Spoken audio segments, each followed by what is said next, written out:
Hello good morning साथियों। आज की अगर बात करते हैं तो बड़ी सूचना है आपके लिए। अगर जो आप उत्तर प्रदेश से संबंधित है, क्योंकि आपको भी पता है 2022 में यूपी में चुनाव होने वाला है और जिसके अंतर्गत सरकार कहीं न कहीं नए नए चीजों का प्रयोग कर रही है। और उसी आधार पर अगर बात करते हैं तो अभी परसों ही आपके राज्य सरकार के वित्त मंत्री सुरेश खन्ना के द्वारा आपके उत्तर प्रदेश का एक अनुपूरक बजट भी पेश किया गया और इसी के माध्यम से सरकार ने एक नए अनाउंसमेंट की बात की है। ये अनाउंसमेंट क्या है, तो सरकार के द्वारा विशेषतः ये घोषित किया गया है कि 3 अलग अलग जो आपकी प्रतियोगी परीक्षाएं होती हैं, कॉम्पिटिटिव एग्जाम होते हैं, उसके अंतर्गत जो भी छात्र या फिर स्टूडेंट या फिर कॉम्पिटिटर शामिल होगा उसको कहीं न कहीं सरकार के द्वारा कुछ प्रमुख चीजें उपलब्ध कराई जाएंगी। और इनकी अगर बात करते हैं तो उनका स्वरूप कुछ इस तरीके से होगा, चाहे वो लैपटॉप होगा, चाहे वो आपका टैबलेट होगा। विशेषतः अब ये 3 प्रतियोगी परीक्षाएं होंगी कौन सी, तो ध्यान रखिएगा। हमारे यहाँ पे चूंकि आप भी जानते हैं कि 3 प्रकार की जो कंडीशन होती है आपके डिप्लोमा वगैरह की, जब आप पढ़ाई करते हैं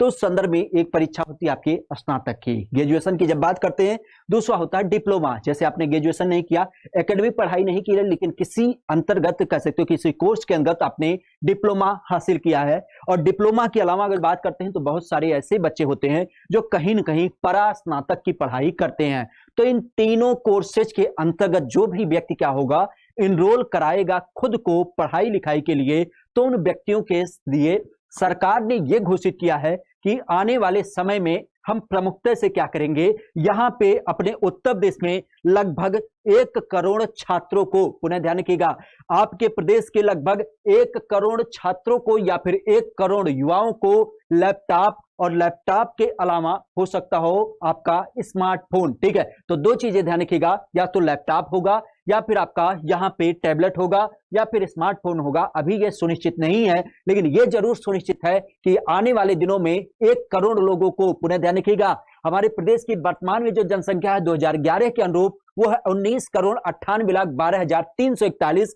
और इसके अलावा अगर बात करते हैं तो सरकार हमेशा कहती है कि आज के समय में उत्तर प्रदेश की जनसंख्या लगभग 23 करोड़ है और उस 23 करोड़ जनसंख्या के अंतर्गत एक बड़ा भाग 1 करोड़ लोगों को चाहे टैबलेट या फिर स्मार्टफोन कहीं न कहीं सरकार के द्वारा दिया जाएगा। और इसके लिए एक बड़ी व्यवस्था कर भी ली गई है। खास करके जब आपका अनुपूरक बजट पेश किया गया तो उस बजट के अंतर्गत 3000 करोड़ रुपए का एक कोष, चूंकि पैसे की जरूरत सबसे बड़ी होती है, और उस कंडीशन में 3000 करोड़ रुपए का यहां पे कोष भी गठित कर लिया गया है। एक बिंदु और यहीं पे सुनिश्चित कर लीजिएगा, क्योंकि आप भी जानते हैं अगर जो किसी भी प्रतियोगी परीक्षा के लिए आपका एग्जाम लगता है, जैसे आज के समय में पेट का पूरा माहौल चल रहा है, और पेट के लिए हालांकि सरकार ने बड़ी सुनिश्चित चीजें आपके लिए की है कि जैसे लड़कियों के लिए आपका होम डिस्ट्रिक्ट रखा है और लड़कों के लिए 1-2 जिले का अंतराल रखा है। लेकिन पुराने समय में क्या होता था कि आपके 5-10 जिले अंतर करके इवन 100-100 किलोमीटर दूर आपका एग्जाम भेज दिया जाता था सेंटर के रूप में, और उसी क्रम में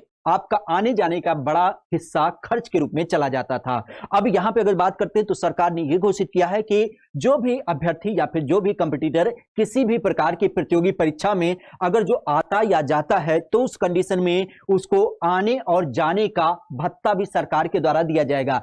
ध्यान रखिएगा, आपको पता ही होना चाहिए कि रेलवे एक ऐसी संस्थान है जिसमें अगर जो एग्जाम होता था तो आपके जो एससी और एसटी कम्युनिटी के लोग होते थे उनको रेलवे का पास मिलता था। यह केवल उन लोगों के लिए उपलब्ध था। लेकिन उत्तर प्रदेश सरकार ने यह सुनिश्चित किया है कि आने वाले दिनों में जितने भी प्रतियोगी परीक्षा से संबंधित आपके एग्जाम होंगे उस संदर्भ में सभी छात्रों को कहीं न कहीं क्या होगा, उस संदर्भ में भत्ता दिया जाएगा। अर्थात जितनी आपकी किराए की धनराशि होगी वो आपको कहीं न कहीं पुनः आपको वापस मिलेगी। तो एक बड़ी सूचना थी, खास करके आप भी जानते हैं, तो हो सकता हो कि आने वाले दिनों में इसके बारे में पूरा प्रोसीजर बताया जाए कि किस तरीके से सरकार आपके लिए पूरी रास्ते की जो कह सकते हो कड़ी होगी उसको सुनिश्चित करेगी कि आखिर आपका ये जो 1 करोड़ का लक्ष्य है टैबलेट या फिर स्मार्टफोन बांटने का, तो वो कैसे कैसे किस प्रकार से प्राप्त होगा।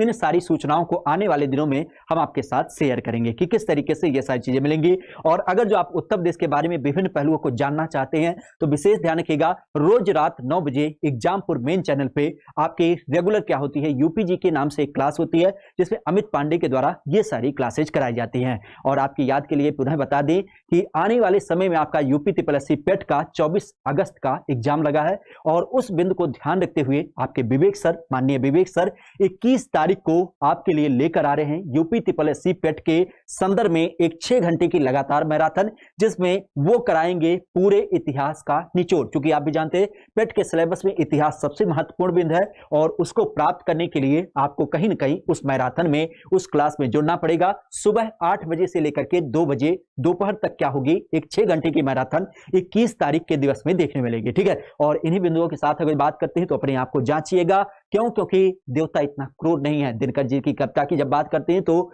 और अधिक ले जांच, देवता इतना क्रूर नहीं है। थक कर क्यों बैठे हो भाई, मंजिल दूर नहीं है। क्यों? क्योंकि सपने अगर जो आपको साकार करने हैं तो बिंदुओं का सहारा लेना पड़ेगा। ठीक है, चलिएगा आज के लिए इतना ही। Thank you, all the best.